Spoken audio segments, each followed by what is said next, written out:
ఆత్మీయులందరికీ నా హృదయపూర్వక శుభాభివందనములండి. అందరు ఎలా ఉన్నారు? బాగున్నారా? దేవుని కృపను బట్టి నేను బాగున్నానండి. మీరు కూడా బాగున్నారని విశ్వసిస్తున్నాను. ఈరోజు మన వీడియోలో దేవుని వాగ్దానము సామెతలు 3వ అధ్యాయంలో 6వ వచనము. నీ ప్రవర్తన అంతటి యందు ఆయన అధికారమునకు ఒప్పుకొనుము, అప్పుడు ఆయన నీ త్రోవలను సరళము చేయును.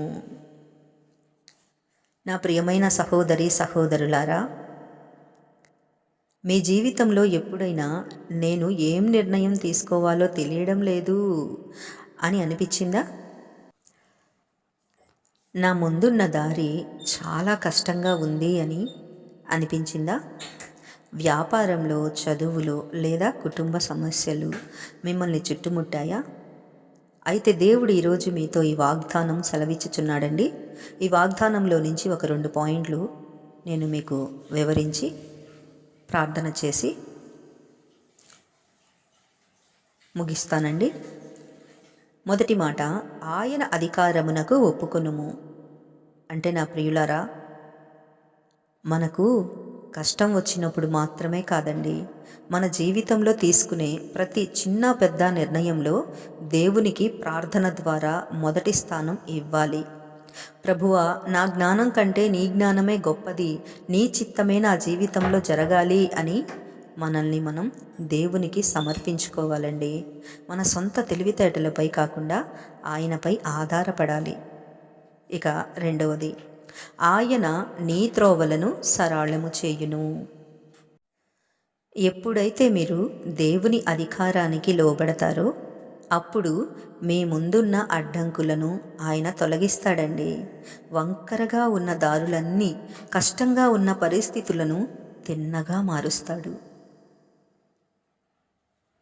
మీ చదువులో, ఉద్యోగంలో, కుటుంబంలో మీరు వెళ్ళాల్సిన సరైన మార్గాన్ని దేవుడు చూపిస్తాడండి.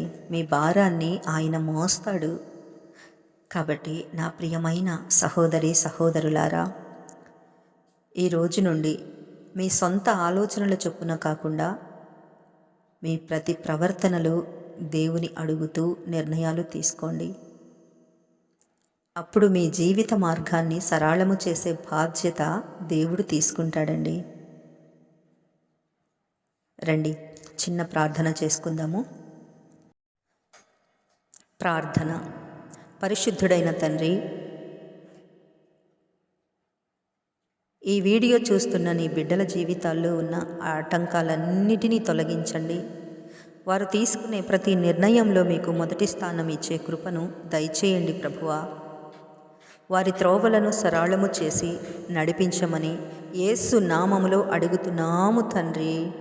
ఆమేన్, ఆమేన్, ఆమేన్.